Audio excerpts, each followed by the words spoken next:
Bienvenidos a la explicación de la actividad de la asignatura de Geografía para sexto grado con el tema México megadiverso.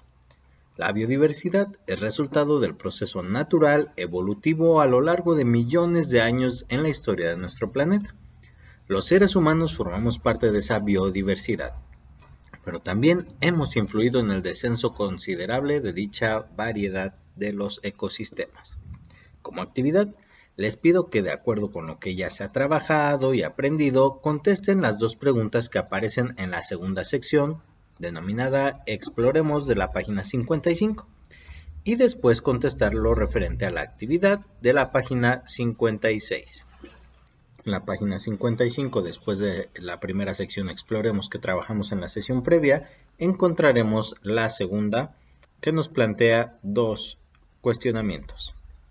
Los van a contestar para después dirigirse a la página siguiente en lo referente a esta actividad, donde les pide analizar una tabla, realizar unas gráficas y después anotar algunos resultados aquí para finalmente contestar las preguntas que están escritas en este párrafo.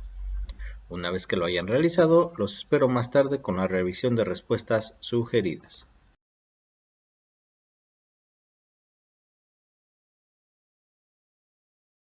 Bienvenidos a la revisión de respuestas sugeridas. Nos pide que consultemos las páginas 62 a 67 del Atlas de Geografía del Mundo para poder contestar un poco esto. Para esta actividad omití el dibujo de los mapas, entonces vamos a este apartado. Nos plantea que a partir de la latitud 50, que está más o menos ahí donde les marqué con el recuadro, no haya países megadiversos. ¿Se imaginan por qué será? Esto está relacionado con la línea ecuatorial y con las condiciones que debe de tener un país megadiverso, principalmente la cercanía a este punto, además de la disponibilidad de agua, el relieve y los demás aspectos que hemos venido analizando. En la segunda pregunta, ¿por qué es importante cuidar la biodiversidad? Finalmente nosotros somos parte de esa biodiversidad y al extinguirse alguno de los elementos se interrumpe toda la cadena. Entonces al interrumpirse la cadena vamos a disponer de menos recursos. Por último debemos pasar a esta actividad. Aquí tenemos algunos países, cuántos mamíferos tiene cada país y cuántos reptiles tiene cada país. En la gráfica nosotros los vamos a ordenar de mayor a menor en el top 5. Y vamos a realizar las gráficas. Tendremos que anotar 5 países, por lo tanto comenzaré a marcar 5 espacios. Aquí tendremos 1, 2, 3, 4, 5 espacios. Y hacia el eje superior trataré de demostrar la cantidad. Entonces hay que localizar en mamíferos cuál es el que tiene mayor número de mamíferos. Tenemos a Indonesia con 670, entonces voy a manejar mi gráfica en numerales de 100 en 100. Aquí tendremos el numeral 0, aquí tendremos el numeral 100, acá arriba tendremos 200, 300, cada línea me va a representar ir aumentando de 100 en 100, 400, 500, 600 y 700. Casi llegar a los 700 me va a marcar ese primer país. Ahora sí voy a hacer las líneas respectivas para poner en este eje la cantidad de mamíferos y en este otro eje el nombre de los países. Vamos a localizar cuáles son esos primeros 5 países. Ustedes ya revisaron, entonces comenzamos con Indonesia con 670, seguido de Brasil con 648. Después viene nuestro país, el grandioso México con 564, China con 502 y por último Colombia con 456. Bueno, no por último, en quinto lugar, que son el nombre de los países que voy a poner aquí a continuación. Voy a inclinar la libreta para no necesitar tanto espacio. Entonces tendremos a Indonesia. Aceleraré un poco el proceso con la magia de la edición. Y ya tengo marcados mis 5 países.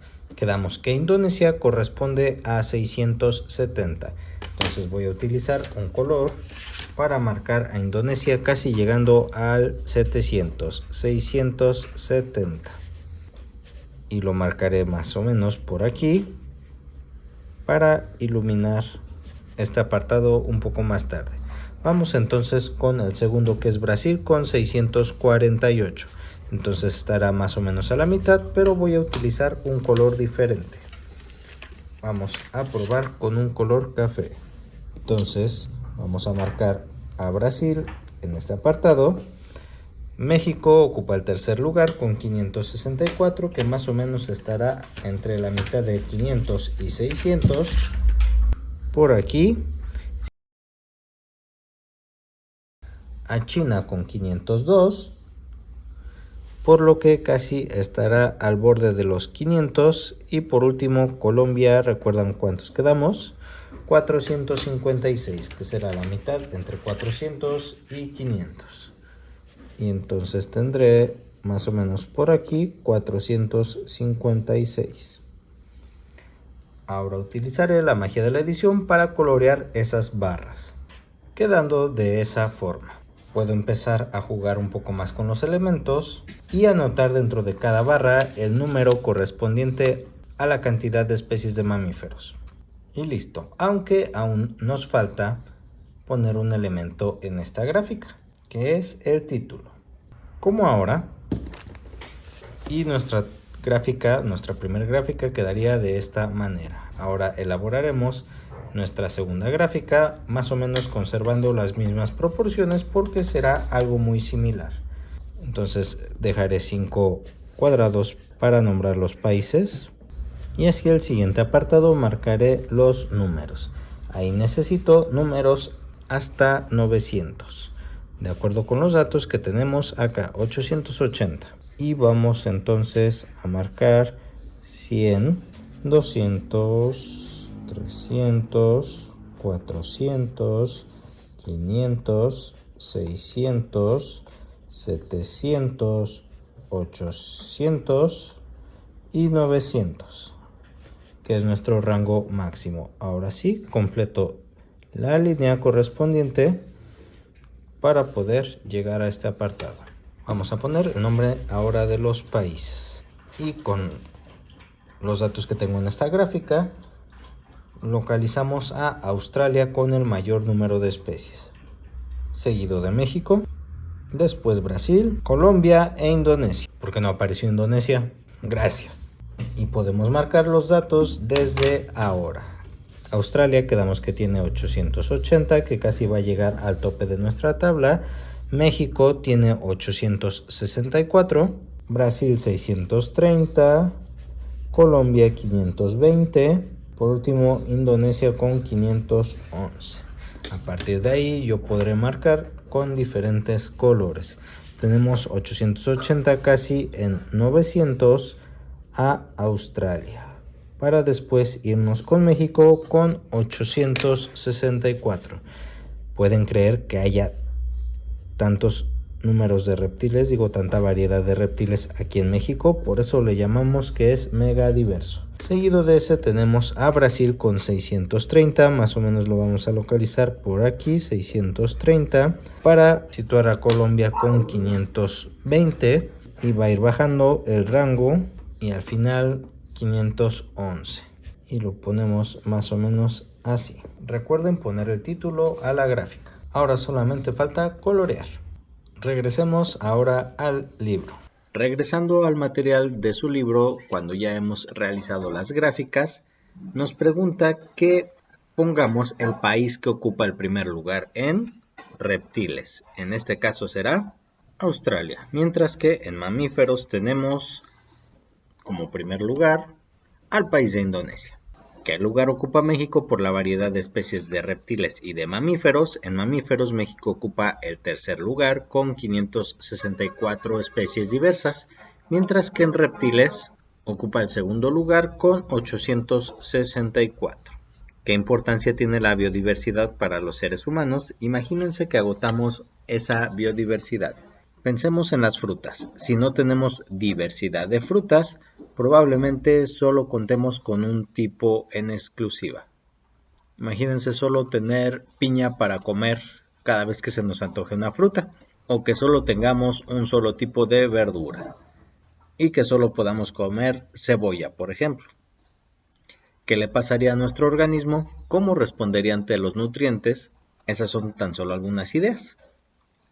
¿Cómo podemos ayudar a conservarla? Esto se refiere principalmente a acciones concretas que cada uno de ustedes puede realizar, como racionar los recursos naturales que se utilizan, evitar desperdicio, puede ser de agua, de comida, evitar la generación excesiva de basura, quedando más o menos las respuestas de la siguiente manera. En la 1 mencionábamos que las condiciones del clima no son las más apropiadas para la mayoría de las especies, solo para las que están habituados a climas más fríos. Para responder la pregunta número 2 mencionábamos que dependemos de esa variedad de vida que existe. Y al extinguirse una especie se altera la cadena alimenticia, como lo que se cree que pasó con el tigre dientes de sable, que cuando el mamut se extinguió ya no tuvo presas tan grandes para cazar, por lo tanto también se extinguió. México ya mencionábamos que ocupa el tercer lugar en reptiles, el tercer lugar en mamíferos y en reptiles el segundo, mientras que para las siguientes respuestas son algunas sugerencias de las ideas que les di. Hay muchas más consecuencias de que no exista esta biodiversidad, pero aquí tan solo algunos planteamientos. Y las acciones que podemos hacer desde nuestro espacio pueden ser relacionadas a estas que tengo marcadas en el número 5. Y con eso hemos terminado la revisión de respuestas sugeridas. Espero que este video haya sido de utilidad. Hasta pronto.